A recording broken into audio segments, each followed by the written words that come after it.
कारण झोपली ना तर ज्ञानात. आता मी तुम्हाला कळालं का कुठे म्हणल्यानंतर आधीच मला तर सवय लागली काय थोडं झोपायचं. तशी मनाची मी कष्ट असतात. मेंदूला ताण, अभ्यास, तर निग्रह, ती विचारधारा त्याच्यामध्ये असतो ना. वाचन वेगळं असतं नाही. ज्या इंद्रियावर एक ज्ञानाचं एक बोलायचं असत होते अभा म्हणतात त्याला. त्याच्यामध्ये ती तिकडे जाते, ती शक्ती त्याला ओळखती त्या मनाला. तर ते चिंतनच शक्ती जे की आम्ही अभ्यासात तयार होतो. कोणी पण तुम्ही असू द्या, कोण असू द्या. जेव्हा मनाचा निग्रह होतो आणि मन शांत होत, स्थिर होतं आणि त्या चिंतनामध्ये सहज जात. देहात नसतं ते, देहात नसते. अध्ययन करताना बोध उत्पन्न होतो आणि बोध ही शक्ती एक अलौकिक शक्ती असते. आणि त्या अलौकिक शक्तीमध्ये त्याच ती विराजमान होतं जात. आणि त्या शक्तीने ते ईश्वर म्हणतात. ती बोधाची शक्ती कोणती शक्ती नाही की त्या मनाला भगवंतात विलीन करण्याची, त्याला म्हणजे अलौकिक. आणि ती वेदात उत्पन्न होती. बोधा संतांच्या संगतीतून मन जागृत होत. ते मन अविद्येमध्ये झोपलेलं असत, बाहेर येऊ शकत नाही. अविद्येची निद्रा जो घोडीत होता बदबदा, तुम्हाला म्हणा ओव्या घेत वहिनी इथं आहे तर ओव्या घेत, तुम्हाला मी त्या ठिकाणी अंडरलाईन करून द्यायचं आहे. जिथं पुरत होता जो अविद्येच्या निदा पुरत होता बदबदा. मग ते बदबदा म्हणजे काय, पुरत म्हणजे काय. जसं आपण घोरतो ना जे झोपल्यावर, तसं अविद्येचं घोरणं म्हणजे जगताकडे बघणं. जगताला म्हणजे अस्तित्व देणं. अविद्येच्या निदा जो घोरत होता बदबदा, मग स्वस्वरूपीचे तो उठला वगैरे प्रभुता, हे सगळे तर त्या अभ्यासानं ते काय काय कुठं सगळे सगळे बदलले माझं. तर त्याच्यामुळे ओळीमध्ये पण असताना कृप्त होत्या. ज्ञानेश्वरी शक्ती खूप आहे, खूप शक्ती. सोन्याला चमक म्हणा लागत नाही, सोनं चमकतच, लोखंड जमतच.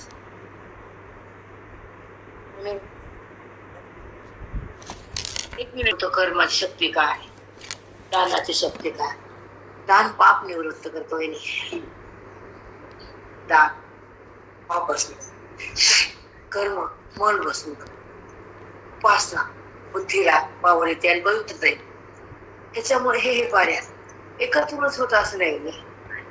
जसं भाजीला आपण सगळ्या वस्तू टाकतो, तिखट मीठ तेल मसाला गोड शेंगदाण्याचं वगैरे, तर ती भाजी एक चव द्यायला. नुसतं तर तिखट टाकलं तर मीठ नाही तर भाजी चव नाही. तसं मुक्तीला सगळं लागतं एक एक टप्प्यातून. आणि त्याच्याशिवाय मुक्त होत पण नाही. आणि काहीतरी पुण्य असल्यास श्रवण मिळत पण नाही. साधी सेवा नाही श्रवणाची. आता माझे गुरुजीचे प्रवचन ऐकण्यास सुरुवात आहे. असेल माझ्याकडे आहे भरपूर, मी आता वही आली वाचून दाखवते. तर त्याच्यामध्ये सांगितलं की त्रिलोक्यामध्ये सारखं मुमुक्ष सारखं कुणीच पुण्य आले.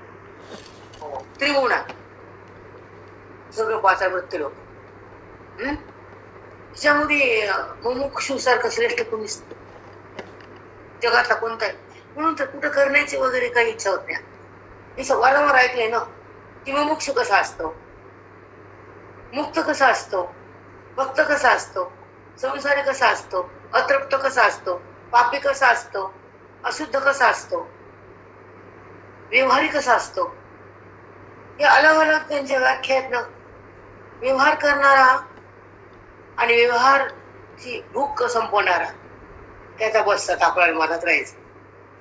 आता बस कल्याण करायचं असे सावध होतात आणि भगवंताकडे जातात. आणि जे सावध होत नाहीत ते मग लोकांतात. मग त्यांचं फिरणं थांबत नाही, लोकांचं संपत नाही. काही काळ परमार्थ करून संसार केला पाहिजे. लोकांना ते मान्य होत. जसं पुण्य आहे त्याला तशी बुद्धी होती, जसं पाप आहे त्याला आता त्याच्याकडे जातं. आणि जसं रिटायर द्यायचं, पण गव्हर्नमेंट माणसाला रिटायर करून घरी बसेल की तुमची कॅपॅसिटी संपली आता काम करायची. तसं तुमची कॅपॅसिटी संपली संसार बघायची.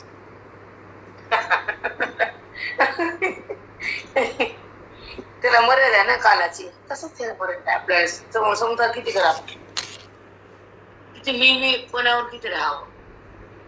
जेव्हा अहंभाव होतो नाही तेव्हाच अभिमान, आसक्ती आणि खोट्याची प्रतीत या 3 गोष्टी येतात. अहंभाव जेव्हा जागा आहे आपली, गावी ते मेलेच नाही, चकुनाच येईल. अहंभाव, सोहमभाव, ममभाव, विकार भाव, भ्रमभाव, देहभाव, हे सगळे भावाचे प्रकार आहेत ना. त्याच्यातून आपण बाहेर निघायला पाहिजे आणि सोहमभावामध्ये येऊन तृप्त झालं पाहिजे.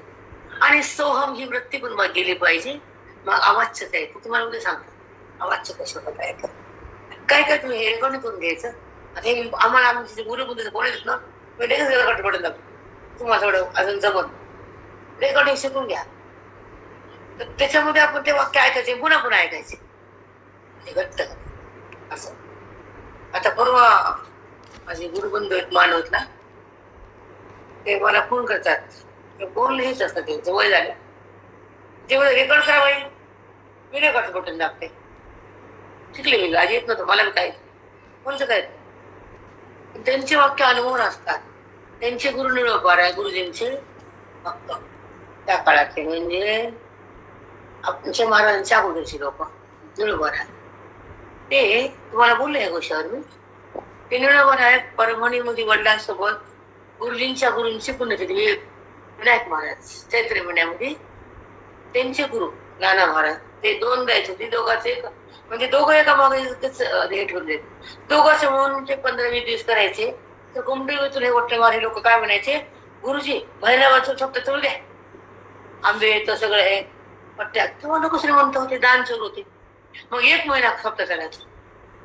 मग हे जे खेडे आहेत ना, गजवळा, पिंपळगाव, पांडाकळी, पुन्हा मांड, ब्राह्मणगाव, हे जे परभणीमध्ये 50 खेडे ते लोक यायचे. मग तिथं राहायचे. मग तिथं खायला झोपायला. आणि पहिलं असं नव्हतं. आमच्याच वेळेस लाकडं टाकून कडे मी टाकून साधकाच्या वेळेस मग जायची पहाटे 4ला. पाणी आहे की नाही, खेड्याचे लोक मी विकारात आहे, मी देहात आहे, तुम्ही देहातून सोडवा, बंधन तोडा, अपराध आहे, अपराध क्षमा करा आणि मला मुक्त करा. म्हणून मी अपराधी घ्या पदरात घ्या, दोष पाहू नका आणि दोष ठेवू नका. प्रार्थना करतो आपण गुरूंची. ही फार मोठी प्रार्थना आहे.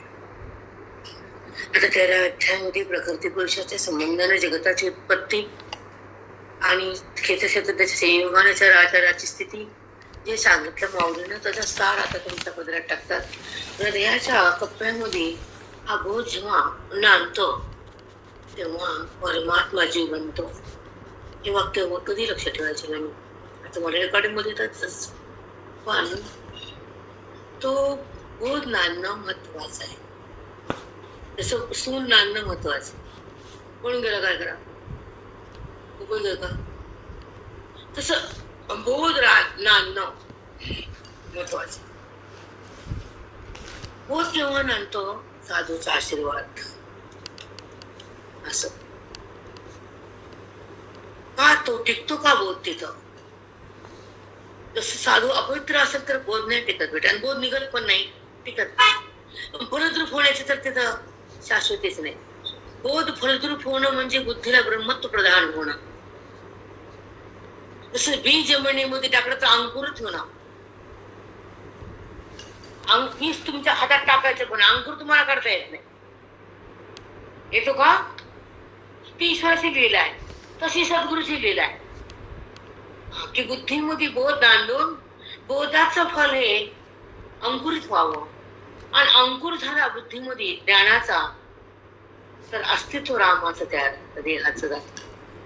बुद्धीला जे अस्तित्व आहे ना, संबंध म्हणतात त्याला, तो संबंध देहाचा संपतो आणि त्या बुद्धीला संबंध ईश्वराचा येतो. आणि बुद्धी तन्निष्ठ जाती ईश्वराच्या आणि तद्रूप होती. आणि तेव्हा ती आपल्या घरात राहते. कशी राहते, काय राहते, त्यानंतर मुली तुमच्याशी टाइम चाललाय माझा, ते पण सांगते तुम्हाला की तिचा प्रवास कसा असतो. मी तर लिहिलं नसतं पाहिजे की अनुभूतीच्या प्रकारे मुक्तीचा प्रसंग आहे. तृप्त होती बुद्धी, तिचा अनुभव आहे, वेदांताचा सार आहे, हा बोधाचा मार आहे, इथं साक्षात्कार आहे वेगळे. हे कुणीच देऊ शकत नाही बेटा.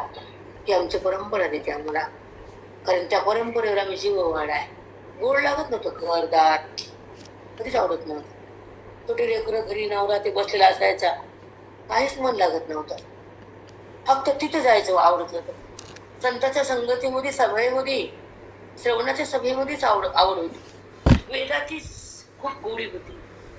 परमात्म्याला जाणण्याची बुद्धीला तीव्र दशा होती, तर तोच मुक्त होतो ना वायू. तुम्ही संसार जर तीव्र भोगला, गोळा केला, तर तुम्हाला मुक्ती नाही देत देव. विरक्तीनं मुक्ती आहे आणि सक्तीनं अधोगती आहे. अधोगती म्हणजे तुम्ही खूप तुमचं अधपतन करून घेता, इंद्रियाला माझं म्हणून वाहत जाता आणि वाहता वाहता नाश करून घेता आणि त्या पाण्यामध्ये नाकातोंडात पाणी जातं तर वतरपुढं मरता. संसाराचं पाणी नाकातोंडात जातं तर पुढे होती जीवाची. मग तेव्हा तुम्हाला कोण वाचवणार सांगा ना. प्राण प्रणयाच्या वेळी कोण वाचणार? जेव्हा प्राण कुडीतून बाहेर निघतो तर तुम्हाला कोण त्या प्राणात धरून ठेवू शकत नाही. कोणीच तुम्हाला ब्रह्मरूप देऊ शकत नाही. तुम्ही ज्या घरासाठी अधपतन करून पाप केले ते कोण तुमचं पाप घेऊ शकत नाही. मग त्यासाठी आपण वेळेवर जागा व्हायचं ना बाबा. की जे पाप केले मी, जे क्रोध केला मी, जे अधोगती मी भोगली, आता स्वरूपस्थिती त्यागली, आता स्वरूपस्थिती भोगायची, अधोगती थांबवायची, वृत्ती बदलायची, ब्रह्मस्थिती भोगायची. हे जेव्हापर्यंत कळत नाही तोपर्यंत मुक्ती मिळत नाही. तुम्हाला कळतच नाही ना की संसार किती भोगावा, ते भाव किती वाढवावा, स्वच्छ मन कसं असावं आणि परमात्म्याची ओढ कशी वाढवावी, त्याची प्रतीती कशी भोगावी, त्याचं अनुसंधान कसं तयार करावं आणि मनाला त्या भगवंताचं मध्ये विलीन कसं करावं, हे तुम्ही न जाणताच काही करतात. ते आम्हाला भावत नाही, वेगळे पटतही नाही आणि आम्हाला ते भावत पण नाही. लोक जे भगवंताला दूर ठेवून आराधना करतात आणि जे भेदात जगून देहाला बघतात, म्हणजे विषयाला चाकून जगतात रमतात, ते यांच्यापासून आम्ही दूर राहतो. म्हणजे आत्ताच चिंतन नाहीये. जेव्हा संत संगतीमध्ये आम्हाला हे दिले, त्यांना आमच्या जवळ टाकले दान आमच्या महात्म्यानं, ते आम्हाला आमचं हृदय अवलोकन करते. दुसऱ्यांचं का घ्यावं आम्ही सांगा. आम्ही दुसऱ्याकडे का जा? जे वचन वेदाचे, जो बोध गीतेचा आहे, जे फल सुखाचे, जो अनुवाद आपल्या मुक्तीचा आहे, जो रस्ता मनाच्या तृप्तीचा आहे, तो का बदलावा वहिनी आम्ही तुमच्यामुळे? का बदलायचा? तुम्ही हे सांगता, ते सांग, ते सांगाल, कुणाच्या सांगण्याला न बोलणार अंतःकरण वेदात राहतच नाही आणि वेदातून निघतच नाही. नाना साधनाचा केला खटापटा, हे काढून ठेवा, आहे तर फायदा आहे म्हणे. नाना साधनाचा केल्या खटापटा, त्याही ना धाऱ्या दारवंटा, त्या खटापटा भगवंताच्या दारात नेलच नाही. मग आता सापडली आनंदाची वेळ, गवळणीचा कृष्णाला बोल राहिल्या. तुमच्याकडे असं वाक्य संपलं भजनीवाले का ते काढत माझ्या दाखवते गवळणी काय, मला गवळणी सांगते. आता आपण दोघी झोपलो, आपण गवळणी हे वर जाऊ वाटल्यास त्यांचा प्रतिबंध कशासाठी सुद्धा येतो, आपण जाऊ. त्याच्यामध्ये मोह सर्प डंकला करू काय, मोहात सर्पान डंकन मारलाय, अंगात विष गेले संसाराचं, तुम्ही बाहेर निघता येत नाही. हे विष कोण काढल? सद्गुरू. त्यामुळे भरपूर तुम्हाला मी संध्याकाळ वाचून दाखवते. माझ्या वया पण आणल्या, त्या झोपलो दाखवून दोघी पण. आता आपल्या ओवीवर येऊ. त्या ओवीमध्ये काय सांगितलंय, भगवंतानं जगाला काय दिले, जीवाला तृप्त कसं केले, भेदाला कसं भस्म केले, अभेदाला कसं प्रगट केले, ऐक्याला कसं जीवाला भोगता आले आणि जीवाचं दैन्य कसं धुतल्या गेले, हे सगळं भगवंतानं बोधातून तुम्हाला दिले. प्रयास कधी चुकत नाही, कधीच चुकत नाही. कुठे ना कुठे येते ही दीक्षा म्हणतात राजा, याला म्हणतात दीक्षा. संसारात शिक्षा आहे. ज्ञानात दीक्षा. अवघडे. कारण एक सांगू बहिणी, जसं जसं आपण चिंतनाचा वेग वाढवला तसं तसं भगवत भाव जागा झाला. ब्रह्मभाव म्हणतात त्याला. भगवंत म्हणले की आम्ही स्वर्ग घेतो, तुम्ही मूर्ती घेता, एवढा डिफरन्स होईल तुमचा आमचा आहे. कबूल करा, खरं कबूल करायचं ना. आता चोरी पकडली, आता तुमचे बंड निघाले, तुम्ही म्हणतात मला चोर म्हणू नका. मी कशी थोडी चोर म्हणले? तुम्ही हातात माझ्या पर्स मध्ये चोरलेले पैसे आहेत, तसं आम्हाला मागणं तुमच्या भेट दिसायला, मग तुम्ही चोरच आहेत ना. चोर नाहीत का? कारण इंद्रियाचा संबंध केला, विकारात बुद्धीत उगवला, आकार तुम्हाला आवडला, मग तुम्ही चोर बनलात. कारण तुम्ही खोट्या वस्तूकडे घेऊन त्या वस्तूला पकडलं, तुम्ही दुसऱ्याच्या वस्तूला. इंद्रिय तुमचे नाहीत, इंद्रिय तुमचे नाहीत, विषय खरे नाहीत, देहाचा संबंध बरा नाही, तर तुम्ही सगळं केलं आणि भगवंताला दूर सारलं. तुम्ही काय चांगलं केलं? म्हणून स्वतःला चांगलं समजूच नाही कधी कधीच. तर आपण आपल्या दोषाला बंद करतो, अज्ञान भस्म करतो, आवरण आपल्याला दूर करता येतं आणि परमात्म्याच्या सोबत जगता येतं आणि सुखाला भोगता येतं, अनुभवात राहता येतं आणि भगवंताला पाहतो. हे कोट्या बहिणी खूपच असं एक लोभनीय येतात की त्याच्यामध्ये गाढ राहून जातो, झोपी जातो. आणि कुठं काही लिहिलेलं नसतं, कोणते ग्रंथ नसतात, ह्याचे ऑटोमॅटिक येतं, त्याला स्फुरण म्हणतात. त्याच्यामध्ये ब्रह्मनाडी खुललेली असते हृदयातली, आणि त्या ब्रह्मनाडीतून ब्रह्मरस त्या रूपावर बाहेर येतो. पण हमेशा दराडे सर म्हणायचे, बाई तुमची ब्रह्मनाडी. एवढी ग नाही बाई, अमृतानुभव सांगता तुमचे लोक माझ्याकडे येतात की ताईंचा मी अमृतानुभव ऐकतो, मला अंगावर काटा यायचा, अमृतानुभव मला कळत नाही, तर सांग तुमची बात आहे. बरं म्हणे जिल्ह्यात कुणी अमृतानुभव सांगत नाही, न महाराष्ट्रात सांगता येत नाही. तुम्ही बोलता, तुमचे लोक माझ्याकडे तर म्हणतात की आम्ही तुमच्या शाळेचाच ऐकतो. की अमृतानुभव विलोभनीय वाटतो, मला आनंददायक वाटतं. आणि त्या अनुभवामध्ये जे सुख मिळतं ते कोणत्या ग्रंथात नाही. तिचा अनुभव सांडलेला आहे ना, भवरोग काढलेला आहे, मन त्रस्त झालेले, शांत झालेले. अग्नीनं तापलेला तवा पाण्यानं थंड होतो, तसं बोधानं मन थंड होतं, संसारानं तापलं जातं. हे कळत नाही आपल्याला की आपण तापतो कुठं आणि थंड होतो कुठं. जिथं थंड होतं ते श्रवण आहे, जे तापतं ते संसार आहे, आणि तिथं काहीच राहत नाही तो मुक्तीचं घर आहे. तिथं थंड नाही, गरम नाही. त्या मुक्तीच्या घरामध्ये बुद्धीला नेतात सद्गुरूंना, आणि त्या सद्गुरूंना न विसरणं आपलं कर्तव्य. काही विसरा पण सद्गुरूला विसरू नये, बोधातून घसरू नये, विषयाला धरू नये आणि जास्त संसार करू नये. व्यावृत्त व्हावं बाजूला. अति संसार, अति धोका, अति विषय भोग, अति विकार आणि अति अध्ययन तत्काल मोक्ष. ह्या कोठच आहे. आणि काय येतात? संतांच्या संगतीमध्ये जी दुवा मिळाली असती, ज्यांची नजर आपल्यामध्ये नजर झालेली असती, लहरीला लहरी आढळलेल्या असतात, त्यांचा बोध तिथं थांबलेला असतो, त्या संतांच्या कृपेने तो उद्भूत होतो आणि त्या वाणीतून बाहेर येऊन जगाला मुक्त करतो. ही परंपरा त्यांना चालवायची असते. निमित्त मान आम्ही असतो, मुक्त जग असतो. सांगा कोणचे वाक्य येतात हे कशातले? मग का मला आवडून गेली बाहेरचं असलं बाकीचं जे काही कुठले गोंधळ ऐका वाटत नाही. एक आत्मचिंतन सोली ऐका वाटतं, जे स्वयंपाक आहे ते खावं वाटतं. म्हणून आत्मचिंतनासारखं भाग्य कुणाचंच नाही. आणि आत्मचिंतन मिळालं तर अज्ञान संपत नाही.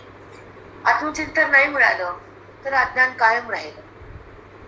म्हणून अज्ञान जर तसंच राहील, तुम्ही ठेवलं बुद्धीत, तर त्या बुद्धीचा नाम जीवाचा उद्धार कोण करणार? म्हणून मी सकाळी उदाहरण दिलं की ज्या पिंडामध्ये तुम्ही त्या जळाचं पाणी पिता आणि ब्रह्मांडात फिरता, भक्ती लोक त्या डोक्यात जाता येतात, त्याचं गमन आगमन असतं कधी. मग त्याला जर या देहातून मुक्त केलं तर कोणाच्या पिंडामध्ये जायची काय गरज आहे? कोणत्या पोराने पाणी पाजायची काय गरज आहे? तुमचं श्राद्ध पक्ष सुद्धा कोणी करू नये. लिहून ठेवा तुम्ही, माझं काही करू नका, काय गरज नाही. गरज काय? आम्ही पिंडात येणारे लोकच नाहीत, आम्ही ब्रह्मांडात असलेला तत्वनिष्ठ परमात्म्यात विलीन झालो. कुणाचंच राहतं कुणालाच राहतं. जीवात्माच उरला नाही तर माझ्या पापाने.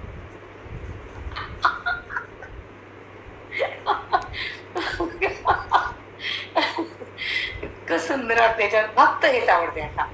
मला काहीच आवडत नाही. मी तुम्हाला म्हणते भंडारा मला भेटावा, बाकी काही नको. आता कशाला काही ठेवायचं बुरा आलेला संसार वास खान. तिथं आनंद आहे ते संपरमार्ग त्यात काही कर राहावं लागतं, तो विषय वेगळा. पण त्यातून अलिप्त होणं हा भाग वेगळा, वैराग्य आणणं हा भाग वेगळा, आपल्या महिमेत जाणं हा भाग वेगळा. चिंतन सतत बुद्धीनं चाकणं आणि देहावर न येणं हा परमार्थाचा विलास यायचे विलास. हे करायचं. संसार कसा केला, काय घडलं लक्ष नसा तिकडे. संसारात तोंड घालून काय मिळणार आहे, काय मिळणार, दुःखच. मग अति संसार नसावा, अति वासना उठू नये आणि परमात्म्याला भेटल्याशिवाय देह पडू नये. म्हणून या खोट्याकडं, जगताकडं, संसाराकडं, क्रोधाकडं, विषयाकडं जातो म्हणून तर त्रागा होतो आपला ना. तिकडं नाही जायचं, थांबायचं पण नाही आणि जायचं पण नाही आणि व्यवहार केला तर चिटकायचं पण नाही, अज्ञानात भटकायचं पण नाही, विषयामध्ये अटकायचं पण नाही आणि संतांच्या बोधातून बाहेर निघायचं पण नाही. हे चार प्रत्येक स्फोट आहेत. आता त्यातून मन जावं. त्याला सध्या अभ्यास नाही, अभ्यास खूप कमी झालाय माझा. आजारा माहित नाही पण निघायला खूप. अभ्यास कमी, हे काय लिहिलंय त्याची माहित नाही, त्याला माहित. मला तर काय माहित. आपण सांगू शकत नाही ना का निघतं, वाणी का बोलती, वेदांत का बाहेर येतो, मन आवक का होतं, सिद्धांत कसे घटित होतात आणि स्वरूप स्थिती कशी प्रगट होती, जीवना शांतता प्रदान कशी होती, ते त्यालाच माहिती. तो चालवणार वाणीला, आपण कोण. म्हणून आदिशक्तीचं जेव्हा जेव्हा अनुष्ठान घडतं तिथे आपल्या सोबत राहते. आदिशक्ती बोलते ना, तो तर बोलत नाही, त्याचं वर्णन ती करते. तुका म्हणे माया होय दासी लागे पाय. तीच माया आपल्याला सोबत राहते आणि जी आडवी अविद्या तिला सर बाजूला हो, माझ्या भक्ताला भगवंताकडे जाऊन दे.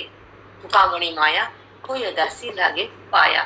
आपण अभंग पण घेतो पण अभंगाचा भावार्थ बुद्धीला उकलत नाही आणि त्यानुसार बुद्धी प्रवृत्त परिणाम पावत नाही आणि परिणाम बुद्धीचा त्या अभंगासारखा झाला नाही तर पदरात फळ येत नाही. मग तुकोबारायांचे अभंग कर्माचे का उपासनेचे ज्ञानाचे तिला काही कळत नाही.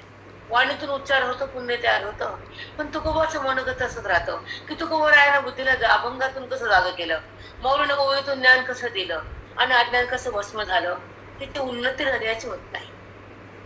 म्हणून तुमच्या कर्माला कर्मच राहत ते, कर्माचं फल आणि तुम्हाला ते अभंगाचा भावार्थ तुमच्या बुद्धीला अवलोकन करून घेता येत नाही, नाही काढता येत नाही, अवलोकन नाही होत तुमच्याशी. आणि ते करायला पाहिजे. एक नियम बांधले पाहिजे की 2 अभंग, 5 अभंग, एक 10 ओवी रोज. मला सांगते मी कसं करायचं ते, की 10 ओवीवरचं अवलोकन कसं करायचं आपण. मग ते अवलोकन जर वाढलं तर ओवी आपल्या शाप होईल. जसं जेवढं आपण त्या ओवीवर प्रभाव टाकला तेवढं आपलं मन तिथं गेलं, जास्त मन तिथं राहिलं तर ओवी आपल्यात किती. अध्ययनाचा प्रकारच हे ना, किती शक्ती प्रगट होती ओवीतून. आम्हाला कुठं खाली बघावं लागतं, बघावं लागतं का, जास्त नाही बघावं लागतं. कुठले वाचन घ्या, पटापटा पटापटा पटा वाणीतून संपत. कारण ते सरस्वती माझा अधिष्ठात्र असते तिथं, आदिशक्ती ते देतात, ते येते ना, तिथे सगळं ज्ञान देते ना. तिलाच यावं लागतं, दुसरं कोणीच येऊ शकत नाही. आता ऐका, आता श्लोक 32वा अध्याय 13. यथा सर्वगतं सौक्ष्म्यात् आकाशं नोपरित्येते सर्वत्रावस्थितो देहे तथात्मानोपलिप्यते. जसा देहामध्ये तो आहे परमात्मा, तो देहात लिप्त होत नाही. जसं आकाश व्यापक आहे, सूक्ष्म आहे, ते कुठं नाही, ते कशात. त्याला वाटतं का मी हे आकाशामध्ये क्रिया होती, आकाशामध्ये होत नाही आणि आकाश त्या क्रियेमध्ये रमत नाही, त्याला काही माहित नाही. तसं देहामध्ये तो आहे, त्याच्यावर क्रिया होती पण तो कशात लिंपत नाही, संबंध होत नाही, मी केलं म्हणत नाही. क्षेत्रातले असतात. किती भावार्थ सुंदर आहे. पण एवढं ऐकून आपली बुद्धी बदलत नाही, फक्त आपलं पाप असत, म्हणून ती मुक्ती जात नाही. हे प्रगाढ ज्ञान आहे. हे पापामुळे निवृत्त होतं, तिथं थांबल्या जातं. निवृत्त म्हणजे बुद्धी तिथे जात नाही, त्यामध्ये निवृत्तता ती थांबते देहात. म्हणजे आपलं पाप संपलेलं नाहीये, म्हणून आपल्याला ते झेपत नाही, असं असतं. यथा सर्वतम सूक्ष्मादाकाशं नौकुलिप्यते. आकाश सूक्ष्म आहे, सूक्ष्म आकाश सगळीकडे, पण त्या सगळ्या वस्तूला व्यापून आहे. पण ते विकार आहे का? नाही. व्यवहार आहे का? नाही. आकाश म्हणता का मी केलं, माझ्यापासून वस्तू आली. आता आपण आकाशामध्ये बसलो, त्याला माहितीये का मी बसले तुम्ही बसलात ते? नाही. तसं सगळ्या देहात मीच आत्मा. आकाशपेक्षा आत्मा सूक्ष्म आहे, आकाश सूक्ष्म आहे, आकाश भूत आहे, पण तो भूताच्या परे आहे. मग तो चौकडे व्यापक आहे, तो चौकडे विस्तार आहे, पण त्याला माहित नाही मग कशात ते काय, मी काय करायला, कोणत्या कर्मात होतं का ते नाही. मग तसा अलिप्त भाव दाखवलाय, मग ते तुझं रूप आहे, मग तू लिप्त का होतो देहाचे हे कळायला लागतो. नुसत्या तुम्ही जे वाचन करताय तुम्हाला राग येऊ नका माझा, कारण जे पोट भरून वाचन करून तुम्हाला काही मिळत नाही ना, आणि काही कळत पण नाही, तर बुद्धीचा विकास पण नाही बेटा. 100 साड्या आणल्या, एकही घालत नाही, कुजून गेल्या ना.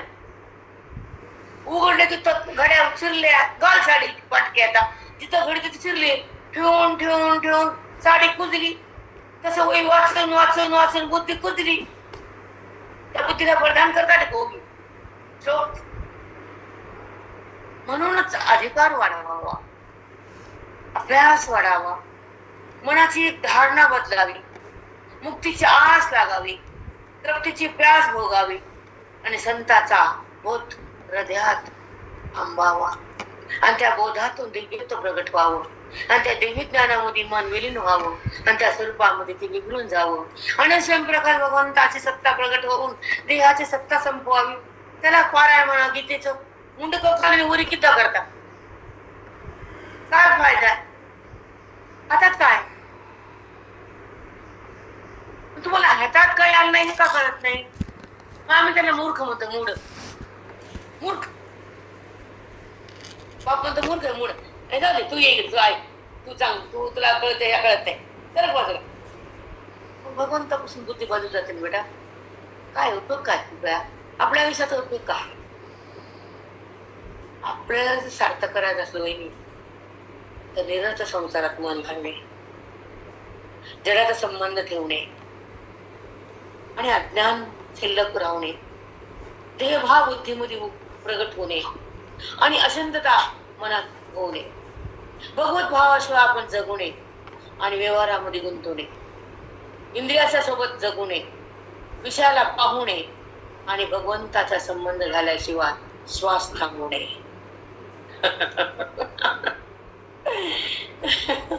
कशा अनमोल वचन बाहेर येतात. काय त्या गुरुचे उपकार असतील आपल्यावर. बाप रे बाप, समाधी लागते असं ऐकून. कुणाच्या भाग्य असेल ऐकायला मिळते. ही वाणी काय येतं, आधी नुसतं श्लोक घेतला पण आतून किती मला थांबवा वाटून झाले इतकं, म्हणजे किती नाही ते न भूतो न भविष्य म्हणायचे महाराज. सांगू शकत नाही इतकं हे. मागे झालं नाही, पुढे होणार नाही. न भूतो न भविष्य शक्ती खूप छान त्या लहरी साठवल्यात नाही अंतःकरणात. ज्या संतांच्या संगतीमध्ये कीर्तन, प्रवचन, अनुवाद आणि ओवीचा तसा अध्ययनाचा भडीमार, ते ब्रह्म साक्षात्कार होतो. ते संबंध जास्त होता ना. कोणी होईल बघ के नाही. गोविंद नंबर 1121.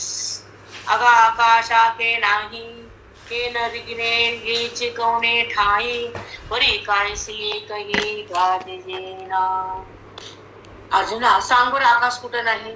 चौकड आहे ना. हो, ते मळत का? नाही देवा. गाजेना अगा आकाश के काही, के न रिगेचे कवणे ठाई. आकाश कुठं नाही, तू कुठे शिरला कशात नाही. परी काय सी कही गाजेना. ते आकाश कधी कशाने मळत नाही, तसा तुझ्या आत मी आहे. मी कशा व्यवहारामध्ये वाटत नाही, मळत नाही. तैसा सर्वत्र सर्वदेही आत्मा असतच असे नाही. परिसंग दोषे एकही लिप्त नव्हे. जसं आकाश व्यापक असून सगळ्या वस्तूमध्ये लिंपले आहे भरून, तसं त्याच्यापेक्षा आत्मा सगळ्याकडे व्यापक आहे. पण तो आत्मा कशा नाही असताच असे बाह्य संग दोषे एक नाही, लिप्त नव्हे. तो कोणत्या दोषानं लिंपत नाही, कुठाला चिटकत नाही, त्याला कुणाचा स्पर्श होत नाही. तो मी आत्मा, तो क्षेत्रज्ञ मी आहे. ते तुझं स्वरूप आहे अर्जुना. जर क्षेत्रज्ञ तो असताना कशात लिंपत नाही, मग तू देहाला का सोडत नाही? का रडतो तू? तू कशा तरी लिंपला ना, अडकला ना कशा तरी, तू कशा तरी चिटकला ना कशा तरी. हो, म्हणजेच चिटकणं हा दोष आहे, विकार आहे, आणि मला जाणणं हा निर्विकार आहे. म्हणून तुझं स्वरूप जाणून घे आणि निर्विकारता तुझ्या मनामध्ये प्राप्त करून घे. असं भगवंत नाना रीतीनं प्रकृती पुरुषाच्या क्षेत्रक्षेत्राच्या निरूपणामध्ये बुद्धीला जाग करतात, जीवाला मुक्ती देतात, हृदयाला तृप्त करतात. असा नाना रूपानं भगवंत जगाला बोध देतात. पुढत पुढती येथे हेचे लक्षण निरुते, जे जाणावे क्षेत्रज्ञाते क्षेत्रविहीन. पुढती तुला मी वारंवार हेच सांगणार आहे, क्षेत्रज्ञ विभाग. पुढती येथे हेच लक्षण निरुते. क्षेत्रज्ञाचे लक्षण तुला मी तुमचं सांगणारच आहे. शेवटच्या अध्यायात असं संपत आल्या निरूपण क्षेत्रज्ञाचं करणार आहे, त्याचे ज्ञान तुला देणार आहे, आणि चित्त तुझं चिन्मय होणार आहे. तू सावधपणाने आहे असं बघून चालणार संवाद साधतात ह्या ओळीतून.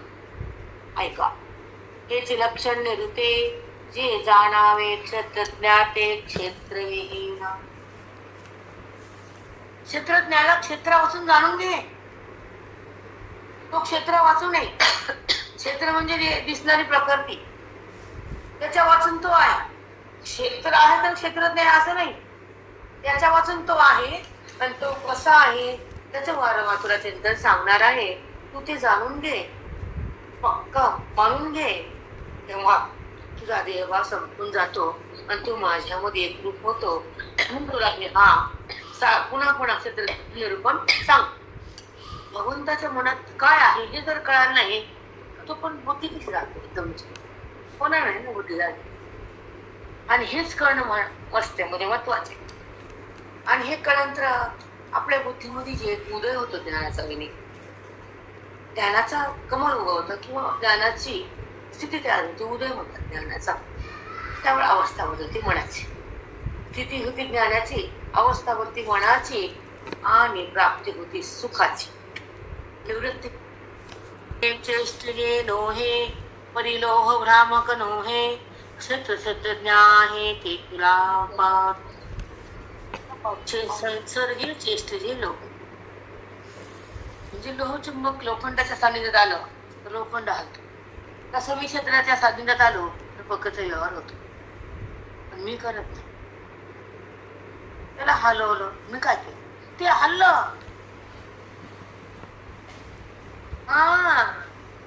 ऐका, संसर्गे चेष्टिजे लोहे परिलोहक भ्रामक नोहे.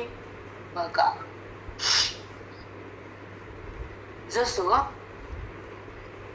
लोह भ्रामक म्हणजे लोहचुंबकाच्या संबंधानं लोखंड हल्लं, पण लोखंड लोहचुंबक बनलं का?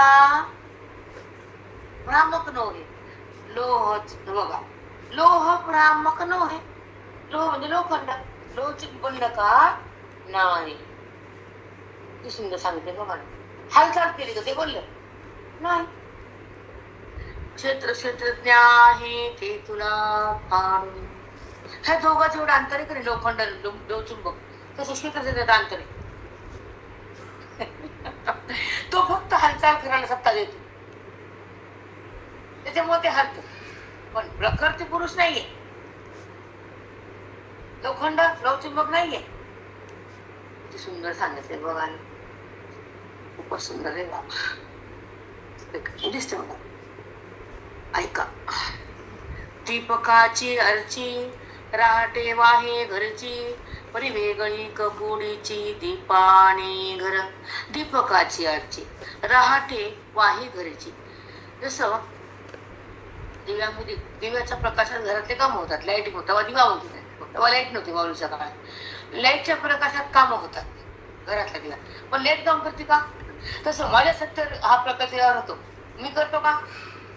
मी अजून किती सांगा माऊलींना असं कळत नाही आपल्याला. आपण तर मीच करतो. आपण चित्रच नाही. आपण देह नाहीत.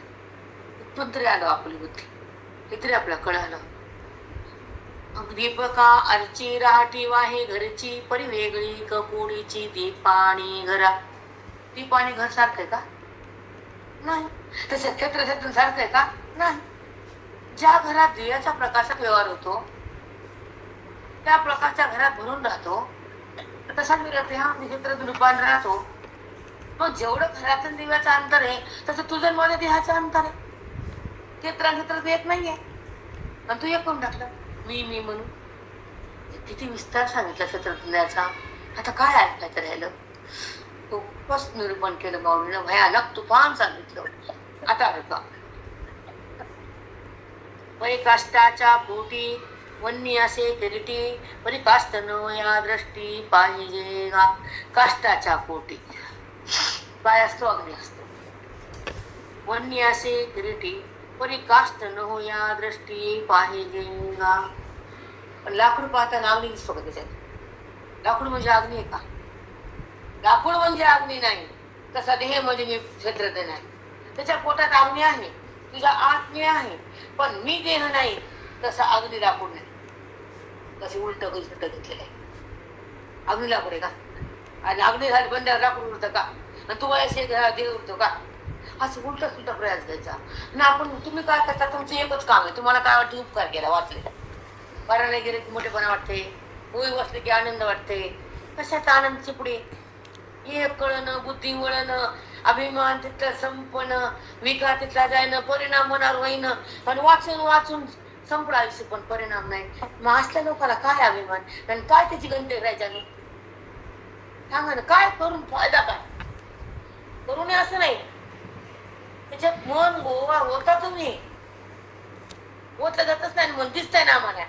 जसाला तस थोडा परिणाम व्हावा, अधिकार यावा आणि भगवंताच्या सत्तेचा संबंध करून अभिमान संपावा. जमत नाही. म्हणजे वेदात अभिमान जमतच नाही. ज्ञानामध्ये क्रूरपणा राहतच नाही. देहभाव तिथं उठतच नाही. आणि मग जे तुमच्याकडे नाही मग तुम्ही त्या देहातच आहे. हे सांगायचा मतदार एकच आहे की तुम्ही क्षेत्रात एक करू नका. अहंभाव धरू नका आणि स्वतःला ओळखल्याशिवाय जगू नका. पण कसं झालं म्हणजे अलीकडे दांभिकपणा खूप वाढलाय. दाखवायचा परमार्थ फक्त दाखवायचा. वा किती गर्दी, काय गर्दी, काय सगळे चेंडर मेंढर म्या. काय खरं काय? गर्दी म्हणजे परमार्थ करा का? नाही बेटा.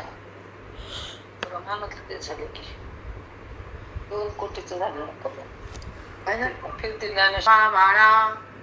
रवी आणि मृगजळा तैसा चाहे डोळा देखावा पाय. आभाड नभा आणि आभाळा, आकाश आणि आभळा येतात जातात. पुन्हा रवी आणि मृगजळा. सूर्यप्रकाश आणि मृगजळ सारखं आहे का? नाही, भिन्न आहे.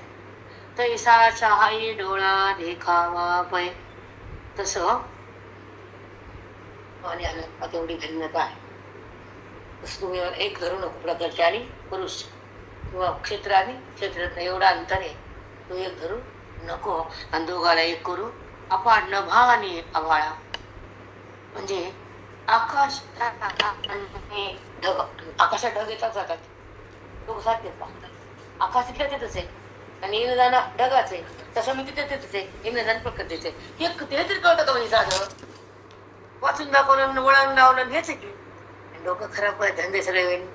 2 कोटी खर्च आणि 1 कोटी हातात काय खापर आहे का? एक तरी ओवी लावून दे. त्या जीवाला कल्याण करून दे. काही न केल्यापेक्षा बरंच आहे. मार्गावर परमात्याच्या वाचायला तरी लागत. ढोरांना सगळ्या वळी आले गुरं ढोरं एकत्र केले जंपलं, काय त्याच्यात अर्थ नाही. मला एक कळतं की चिंतन द्यावं, अध्ययन करावं व विचार रस घ्यावा, बोधात मन यावं, आत्मतृप्त व्हावं आणि सुख भोगावं, आत्मसुख. त्याच्याशिवाय दुसरं काय करेल का? वाचनामध्ये LKG UKG ते बी करत नव्हते ते तेवढे वाचत नव्हते, हातातच घेत नव्हते, माहितच नव्हती ज्ञानेश्वरी काय आहे ते. हो अन्न LKG मी सांगायला की डबा खायचा शिक्षण आहे तिथं. लेकरू रडत आपलं माय नादी लावली लोक, दुसरं काय केलं चला. मग आता नंतर रात्री 3:30 वाजले किती 6:30 राऊंड मारतायत. मंडळी पदहार विठ्ठल श्री ज्ञानदेव तुकाराम पंढरीनाथ भगवान की जय. वाणी गणेश महाराज रघुनाथ महाराज की जय. सबसानंदन की जय. की आज तुम्ही बोलले